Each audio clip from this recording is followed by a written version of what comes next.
সকাল থেকেই মেঘলা আকাশ, মাঝে মধ্যেই বইছে ঝোড়ো হাওয়া। শুরু হয়ে গিয়েছে প্রাক বর্ষার বৃষ্টি। তবে এখনই তাপপ্রবাহ থেকে রেহাই মিলছে না। উত্তরবঙ্গের সোমবারের মধ্যে বর্ষা প্রবেশ করলেও দক্ষিণবঙ্গে কবে বর্ষা আসবে তা এখনো জানায়নি আলিপুর আবহাওয়া দপ্তর।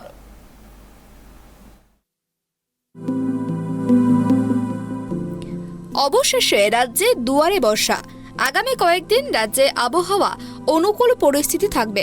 হালকা থেকে বিক্ষিপ্ত বৃষ্টি হবে কলকাতা এবং দক্ষিণবঙ্গে। উত্তরবঙ্গে শুরু হবে প্রাক বর্ষার বৃষ্টি। উইকেন্ডে ভাসবে দার্জিলিং, কালিম্পং, জলপাইগুড়ি, আলিপুরদুয়ার। তবে এর মধ্যেও স্বস্তি নেই বঙ্গে।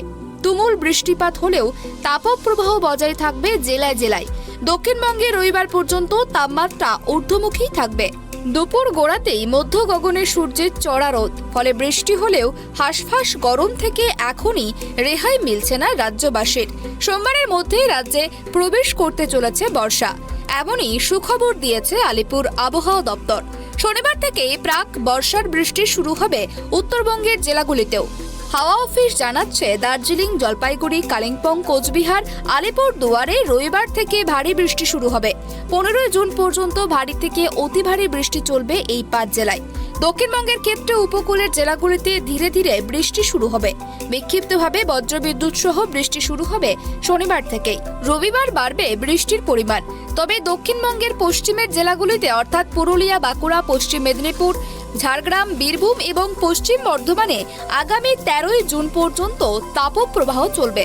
কলকাতায় শুক্রবার তুমুল বৃষ্টিপাতের পর এক ধাক্কায় অনেকটাই পারদপতন হয়েছে, যদিও আর্দ্রতাজনিত অস্বস্তি কমেনি মোটেই। কলকাতায় শুক্রবার দিনের সর্বোচ্চ তাপমাত্রা ছিল 36.4 ডিগ্রি সেলসিয়াস, যা স্বাভাবিকের থেকে 1 ডিগ্রি বেশি। শনিবার দিনের সর্বনিম্ন তাপমাত্রা 23.6 ডিগ্রি। অন্যদিকে বাতাসে আপেক্ষিক আর্দ্রতার পরিমাণ থাকবে 53 থেকে 96% মধ্যে। গত 24 ঘন্টায় শহরে বৃষ্টি হয়েছে 19 মিলিমিটার।